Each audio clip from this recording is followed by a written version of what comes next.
Now let's talk about something a little bit less crazy, or I should say depressing. Still crazy, and depressing in its own right, but still not as bad. If you have recalled anything about the Dyatlov Pass Incident from 1959, you know that this is one of the old school conspiracy theories. And they've apparently now debunked it. So I wanted to talk about it. Because I didn't want everything on this show to be nothing but death and destruction and dismay and despair and terribleness, even though the rest of the stories today are absolutely that.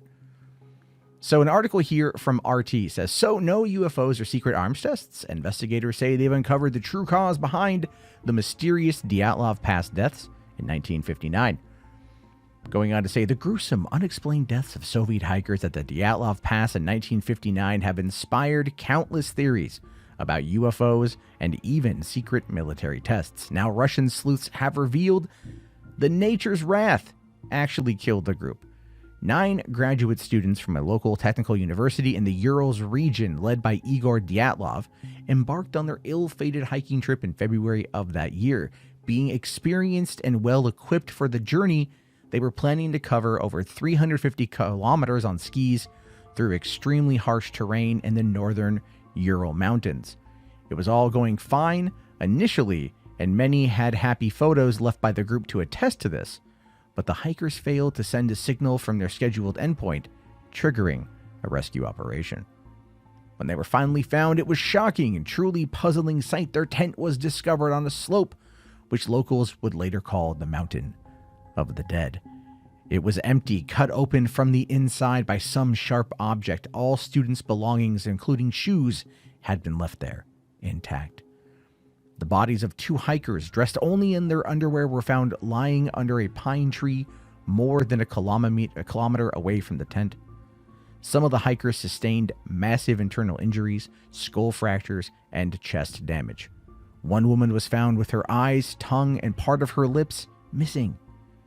A probe ordered by the top Soviet agency did not reach any conclusion, merely saying that the students had been killed by an unknown, overwhelming force.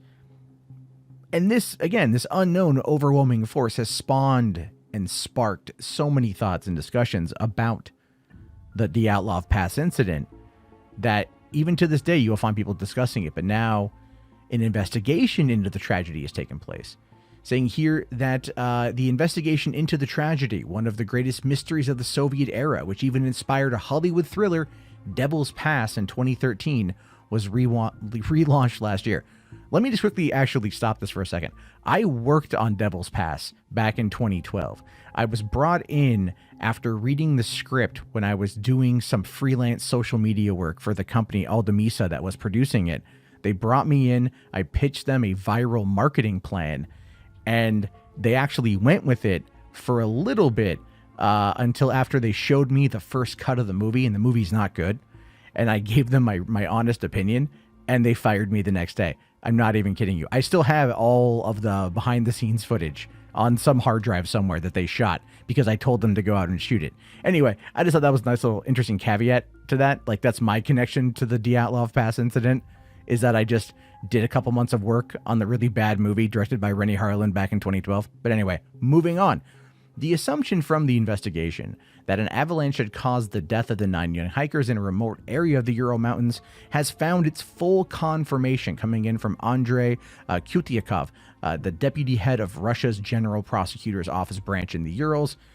He says this as he announced the results of the new probe, going on to say that after the snowslide, the hikers cut open their tent and got outside, retreating towards the nearby stone ridge, which was holding the avalanche off, saying it was the right thing to do, but there was another reason why they were already condemned to death. When the students tried to find their tent, they couldn't see it anymore. The visibility was around 16 meters, but the tent was 15 meters away. The group then descended further down the slope and lit a bonfire before making another fruitless attempt.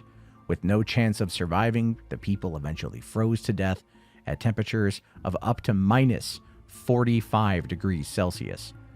Saying here, as the true cause of the high altitude incident remained unknown for decades, countless theories popped up attempting to explain the tragic events at the Dyatlov Pass. Some have said that an alien invasion or some kind of other paranormal activity could have been involved, and others argued that the hikers were unlucky to walk into a Soviet military testing site. There was also a suggestion that the killing was revenge from shamans for entering a sacred site. Whether the explanation from the prosecutors will make these theories go away remains to be seen. And that's true. I like a good conspiracy theory, mostly because I think they're fun to laugh at. But this one did intrigue me, and a lot of it had to do with the fact that I was sent the screenplay, I read the screenplay, and then I went and I researched the Dyatlov Pass incident. I researched a lot of things surrounding it, and I went in there with this Blair Witch-esque approach to promoting this movie, which I thought would have then been really fun to get more people to get kind of hyped up on it. So my personal connection to the story has a lot to do with my fascination of it. But I've always reserved the belief that it was in fact an avalanche that took them out, that it was an avalanche that killed them. But I think people out there like to just make up these stories because they're interesting and they're fascinating and it keeps them talking. And that's okay. Because unlike the Wayfair child trafficking scandal, this thing happened 60 years ago. And none of the people involved are alive. So talking about it from the perspective of just discussing it via speculation is fine. Whereas in the case of the Wayfair situation, because it's current and people are trying to dig into employees that work there, it's an entirely different scenario all the way around. So anyway, I thought that was interesting. I hope to hear your guys' thoughts on it. Let me know down in the comments if you're watching this on YouTube. Let me know on our Facebook group, facebook.com/groups/the milk carton, or of course, find me on Twitter.